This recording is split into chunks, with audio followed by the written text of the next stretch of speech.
I'm really proud of Coach Nix and our offense and how they prepared these guys and what they did. We laid out a plan earlier in the week of what we needed to get done, and I think credit goes to our players, our coaching staff for getting that done. They did a really good job. Defensively, they we were stopping them early, and they switched. That was different than what they've done all season long. I guess if you exclude the end of the Texas game when they were behind, they had to play that type of offense, and they started playing that. We didn't respond well. We made too many mistakes and could not get stops, enough times on defense, and that was really a difference in the game. I just want to say, like, those kids.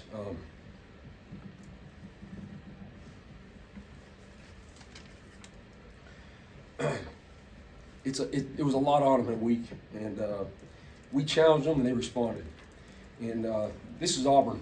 We didn't come here to get close or make the game closer, fight till the end. We came here to win championships. That's what we're going to do. We're building a program to win championships, and that's the first step. First, I guess you got to get it there. But I'll tell you what, there's some character in that room. These guys, every coach in the country is calling this team, trying to drag them in the portal, going other directions. And those guys,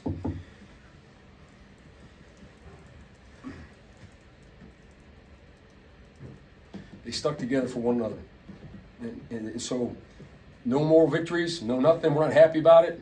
We're going to win these games, though. So you got to take steps, and that's what we're going to do. But those guys competed. They competed for one another and fought till the end. And they did, the other team just made more plays than we did. Credit to them.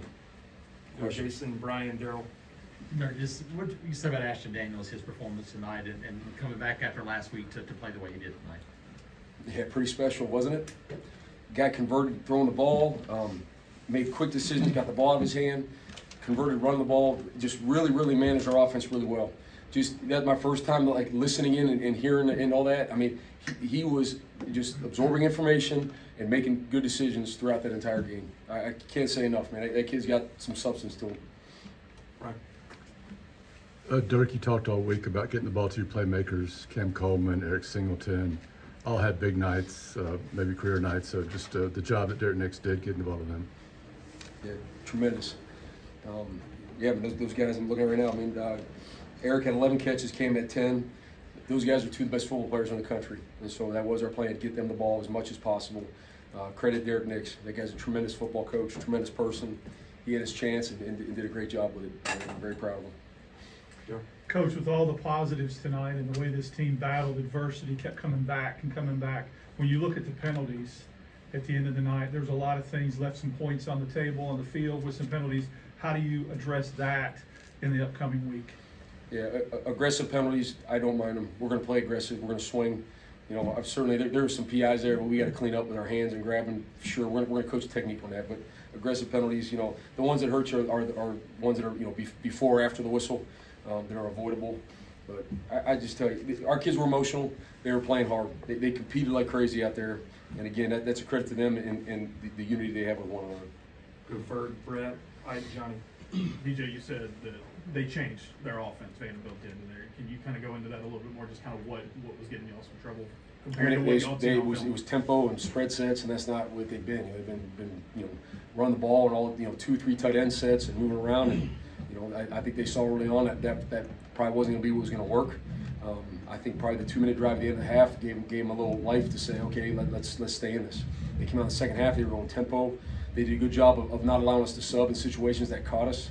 And we were made two mistakes. There were plays we cut a guy loose, busted the coverage. I don't think we've done that since the first game of the season, but we did it tonight. And so those things you can't win a game like this on the road when you do those things. Coach, 4 or 5 in the first half on third downs, moving the football in the second half.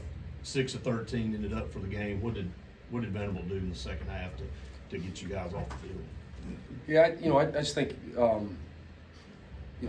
they made some plays on a couple of those. I think we got in third and longer. Sometimes the third down numbers are what they are, but it's a lot of it's first down too. Where if you win on first down, those third downs become manageable and you can win them. And so some of those we got in third and longer, which those are hard to win consistently. We did win a couple of them, but to do that consistently is difficult. Coach, this is your first opportunity to be in the head coaching position and see the Auburn crowd on the road. What can you say about the way the fans turned out? Yeah, tremendous. I love our fans. They don't. our fans are just one of a kind. They don't care, how the season's going or what you're doing or where the game is. They show up. They showed up great. That stadium, there was orange and blue everywhere. So credit to them, and man, we try to give them our very best out there. But they deserve that. Johnny. The decision to go to Coleman so many times with those 50-50 balls, the one-handed grab, and then you go back to him on the two-point play. You said you made a concerted effort to make sure he got the ball more. Does he come to you throughout the week and says, I want the ball more, or is that just a decision on the offensive staff? Cam's the ultimate team player. If Cam didn't get one throw at him, he'd block all night. He'd go run all night, be the first one congratulating the next guy. Cam's a team player, but that's a decision by us as coaches to say Cam is one of the best players in the country. He needs the ball. And that's what we did. He did a great job with it. I mean, he showed it. Jason, Brian. DJ, you talked about tempo. You guys went tempo offensively. How much of that was a concerted effort to try to get some tempo and rhythm back to this offense? Yeah, I thought give us a spark and get us moving, and it was effective. And I thought we mixed in some huddle and in and out of it, and again, I thought it was a really, really good plan, executed well by our players. Brian. How difficult was it to defend Bobby tonight, especially when they spread things out and just let him make plays? Yeah, it hurt us, man. That was one of our keys to win the game. We could cage him, and it was different guys at different times, but he certainly did.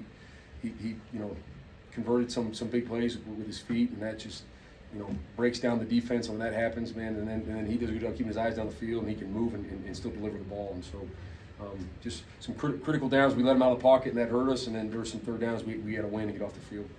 In the back on the 7, Joe.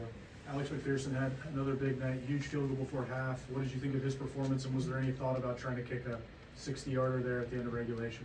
There was a lot of conversation about it. I mean, that's out of his range. We tried to hit the quick out to maybe add 5-7 yards on that and then kick one. But obviously they kind of played that. It wasn't there, so Ashton just threw it out of bounds like he should have. So yeah, I mean that's a little bit out of his range. But that guy, I mean, inside 50 yards or whatever it is, I mean he's money. He's just great competitor, and it's nice knowing when you put him on the field, you're gonna get points. Coach, I know you got emotional talking about these players, but one thing I noticed tonight, I think other people did as well, is that earlier in the year, anytime there was adversity or Auburn lost the lead, it just seemed like it took the life out of the team. They were deflated. Tonight, time after time, they didn't quit. They kept coming back. Talk about what that means to you as a head coach tonight. Yeah, it was, again, just great to see our guys' response. We talk a lot about response, and our guys, they did that. They kept battling. Sure, there was ups and downs throughout the entire game. We talked about it. There was going to be, and our guys never flinched. They really didn't. They flinched all the way down to the last play. They battled. Peter. Offensively, what did you guys feel like needed to change for this kind of performance, offensive explosion to happen? Again, I just think getting the ball to those guys. I probably said earlier in the week. It's like it's not really what you do. It's how you do it and who's doing it. And so we figured we can fix those two things. That was our focus, really, mainly on how we're doing things and who's doing it. All right, thank you, Coach.